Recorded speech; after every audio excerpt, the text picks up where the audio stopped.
So it finally happened. History has been made. For the very first time, Curaçao is going to the World Cup. Think about that. A nation of just over 150,000 people has reached football's biggest stage, becoming the smallest country by population to ever do it. It's the ultimate underdog story, a true football miracle that's been building for a decade. But then, the draw happened, and the dream turned into an absolute nightmare. A group with the tactical machine of Germany, the raw power of Ivory Coast, and the relentless press of Ecuador. Survival looks impossible, but what if it isn't? What if there's a tactical path that could see the blue wave pull off something truly unthinkable? This is how Curaçao can survive Group E. I mean, the achievement itself is just staggering. Guided by the legendary 78-year-old Dutch manager Dick Advocaat, Curaçao went on an incredible, unbeaten run in CONCACAF qualifying to punch their ticket. They defied all the odds, and it all came down to a super tense, goalless draw in Kingston against their Caribbean rivals, Jamaica, to lock in their spot. So look, this isn't just a team that's happy to be there. They earned this through pure grit and organization. But what's the reward for their historic journey? One of the most brutal groups in the whole tournament. They're up against giants from 3 different continents, each with a rich World Cup history and a style of play that can hurt you. So before we break down the tactical keys to survival, let's just be real about the huge task in front of them. This is the nightmare scenario. First up, the 4-time world champions, Germany. Now, under Julian Nagelsmann, this is not the same disjointed German team that crashed and burned in the last 2 World Cups.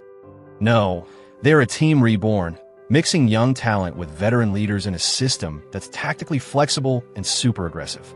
Nagelsmann has brought in a controlled, high-pressing style that's all about dominating the ball and forcing turnovers high up the pitch.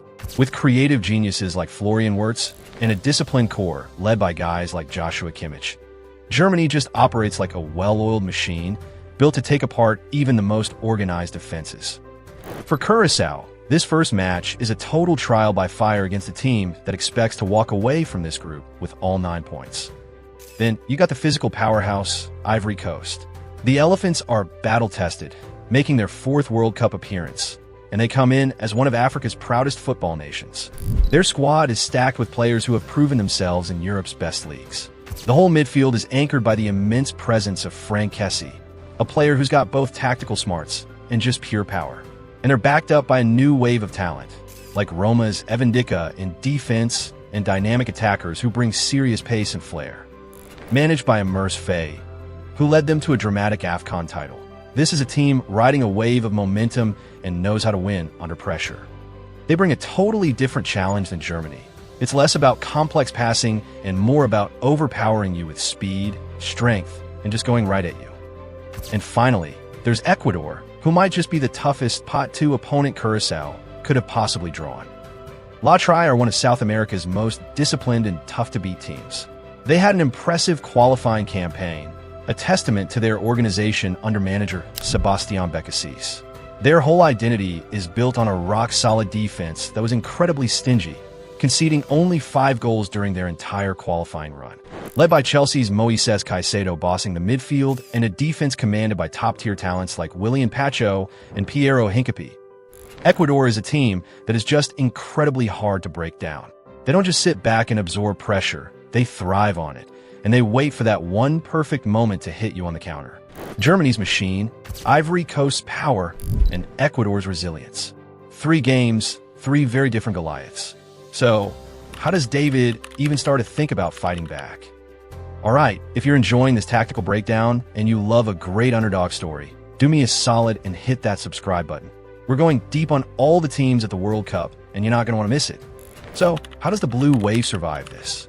Look, it's not about trying to outplay these teams. That's not realistic. It's about outthinking them. It's about being pragmatic, disciplined, and ruthlessly efficient when you get a chance. And it all has to start with that rock-solid defensive identity, the exact thing that got them here in the first place. The absolute key for Curaçao is tactical discipline and collective sacrifice. And these are principles that the vastly experienced Dick Advocaat lives by. This is a guy who has managed 10 different men's national teams. He knows how to organize a group to be stronger than its individual parts. For him, it's about the system, not the stars, and for Curaçao, that system has to be a defensive fortress. Expect to see them line up in a super compact, narrow 4-5-1, or maybe even a 5-3-2. The goal is simple: deny all space in the middle. Against teams like Germany and Ecuador, the most dangerous spots are those half spaces, the channels between the fullbacks and center backs, and that central area right at the top of the box. Curaçao has to clog these lanes, force their opponents to play out wide, and make them whip in crosses to a box that's already packed with defenders. This low block tactic is exhausting, and it takes an insane amount of concentration, but it's the proven formula for any underdog. It's about frustrating the other team, making them impatient, and baiting them into taking bad shots from way out. This is where their goalkeeper, Eloy Room, becomes the main character. He was a hero during qualifying, with 6 clean sheets and 30 saves. In this tournament, he's going to be tested over and over again.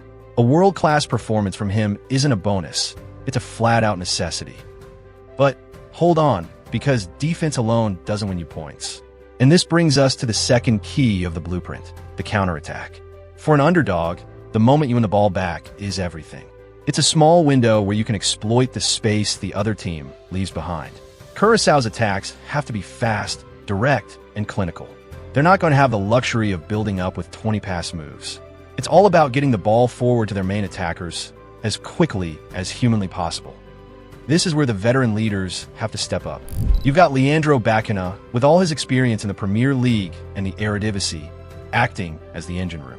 His job isn't just to be a defensive shield, but to be the one who launches those quick attacks with a smart pass. He actually led the team with 3 assists in qualifying, which shows you how important he is for creating chances. Up top, guys like Gervain Castanier, who is the team's top scorer in qualifying with 5 goals, and the all-time leading scorer Rangelo Jenga will have the hardest job on the field. They'll be isolated for huge parts of the game, just feeding on scraps. But their pace and physicality are Curaçao's best weapons. Their job is to stretch the defense, chase down every long ball, and be absolutely lethal with the 1 or 2 chances they might get all game. So, with the blueprint set, what's a realistic path to actually get out of Group E? It's not about winning the group, it's about surviving it. In a 48-team World Cup, finishing as one of the best third-place teams is a real path to the knockouts. The magic number is probably 4 points. But how do they get there? The schedule is both a huge challenge and a bit of an opportunity. First up is Germany in Houston on June 14th. Okay, this is the free hit. The objective here isn't really a result, but damage control. A narrow, respectable loss, something like a 1-0 or 2-0, would feel like a psychological win. The key is avoiding a blowout, because goal difference could be what decides that third-place spot. They have to stay compact, defend for their lives, and keep their confidence from getting shattered. The tournament really begins for Curaçao on June 20th in Kansas City against Ecuador. This is the game. This is their final. Ecuador is a very good team, but they aren't Germany. While their defense is tough, their attack has been a bit of a concern, and they scored the fewest goals among the top qualifying teams in South America. Curaçao has to treat this as a must-not-lose game. A draw here would be a fantastic result. A win would be historic.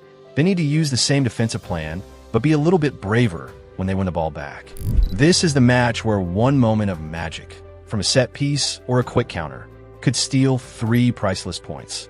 Everything will probably come down to the final match on June 25th in Philadelphia against Ivory Coast. Depending on how the first 2 games go, this could be a winner-take-all for a spot in a round of 32. Ivory Coast physicality is going to be immense, but their attacking style could also leave a lot of space in behind for Curaçao to exploit on the counter. If Curaçao can go into this game with at least 1 point, they'll have everything to play for. A draw against Ecuador and another draw here give them 2 points. A win against Ecuador and a loss here is 3. And a draw against Ecuador plus a win here, that's 4 points, the golden number. Let's be clear. If Curaçao survives Group E, it would be one of the greatest underdog stories in modern World Cup history. It's an almost impossible task, but football is built on impossible dreams, right? For a nation of 156,000 people, just being on this stage is already a massive victory. But for the players, for the coaching staff, and for the fans, the dream is far from over. With the tactical mind of Dick Advocat, a defensive system built on discipline and frustration, and the guts to take their chances on the counter, Curaçao has a blueprint. It's not going to be pretty. It's going to be built on sweat, on sacrifice, and an unbreakable team spirit. It's going to need a few moments of brilliance and probably a little bit of luck. But turning this World Cup nightmare into the dream of a lifetime, it's not completely out of reach. For the Blue Wave, the Real journey is just getting started. What do you think? Is there a path to 4 points for Curaçao? Let us know your predictions for Group E down in the comments. And if you enjoyed this underdog story, don't forget to like this video and subscribe for more analysis on every single team heading to the 2026 World Cup. Thanks for watching.